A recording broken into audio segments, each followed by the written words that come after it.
আইও আইও আইও। আসসালামু আলাইকুম। ওয়ালাইকুম আসসালাম। ভালো আছো নি? আছি, ভালো আছি। মেয়া হ্যাঁ। উনো এই মাইয়াগারে লই আইছি। হ্যাঁ, ইগা ইয়ানে একটু থাক, আই ভিতর তুমি একটু কথা কই আই, বুঝছো নি? আচ্ছা ঠিক আছে। দেই আইও কে? আচ্ছা ঠিক আছে ঠিক আছে।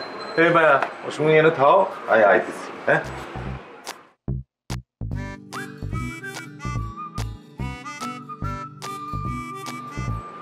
তোর নাম কি?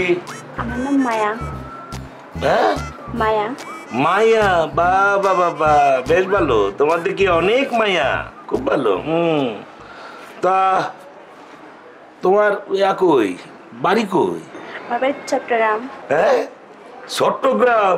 ও মা, তুই দেন আর দেশিল কি বলা কি বলা। আচ্ছা এই উনি তোমার কি লাগে? উনি আমার কিছু লাগে না, উনি ঘটক।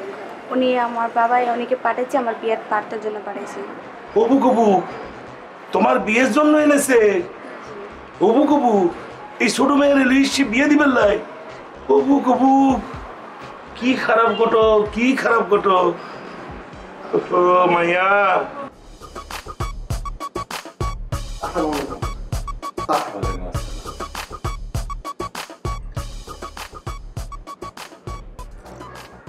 তিনি ঠিক আছে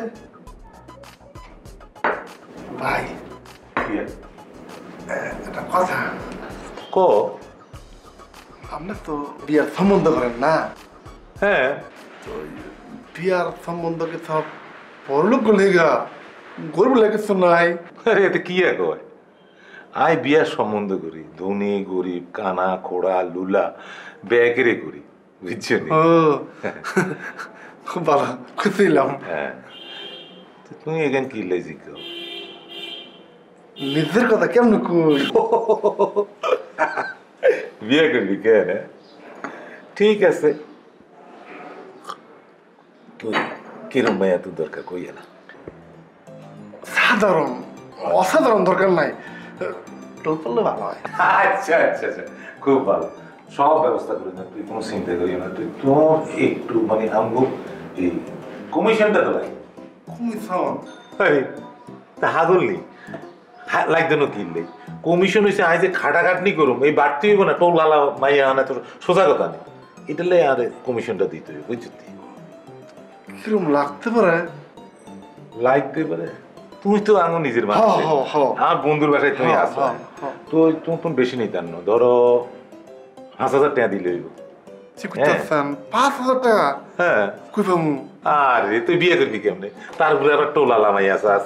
আচ্ছা, আপনি তো যে আমগো আপন মানুষ বললেন না, তা আমগুলিকে ডিসকাউন্ট নাই, বিশেষ ছাড়।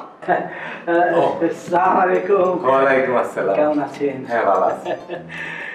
সেদিন তো আপনার সঙ্গে কথা বলার বেশি সুযোগ পাই নাই, ওরাই সব বললো। তো সব তো ঠিকঠাক চলছে? একদম ঠিক। কেমন পাত্র পাত্রী মানে পাচ্ছেন, বিয়ে দিয়ে দিচ্ছেন? এই আপনাকে দোয়া চলতেছে আর কি। এই তুই যা, কথা আছে, যা। ও আচ্ছা, যা যা যা। হ্যাঁ হ্যাঁ, মনে আছে। কি আপনাদের দেখা বুঝলেন, আমার একটা কথা কইতে খুব ইচ্ছা হয়, আবার ইয়ের বাচ্চাও লাগে। বলছি কি যে ধরেন আমার তো 7 কুলে কেউ আছে, একটা নাতনি। ওই আমার বেগম তো মারা গেছে অনেক দিন আগে, সে কি আর বলবো, যাক। তারপরে যেমন নাতিন, তার মাও মারা গেছে, সেও অনেকদিন হয়ে গেছে। একলা জীবন যে ভাই কি কষ্ট, সেটা আমি বুঝি। এই নাতিন নিয়ে আমি আছি, কিন্তু আমারও তো একটা জীবন আছে। এই শেষ জীবনে আমার কে দেবে, কেন কত কিছুর প্রয়োজন হয়। বুঝছি বুঝছি, আর কল লাগবে না।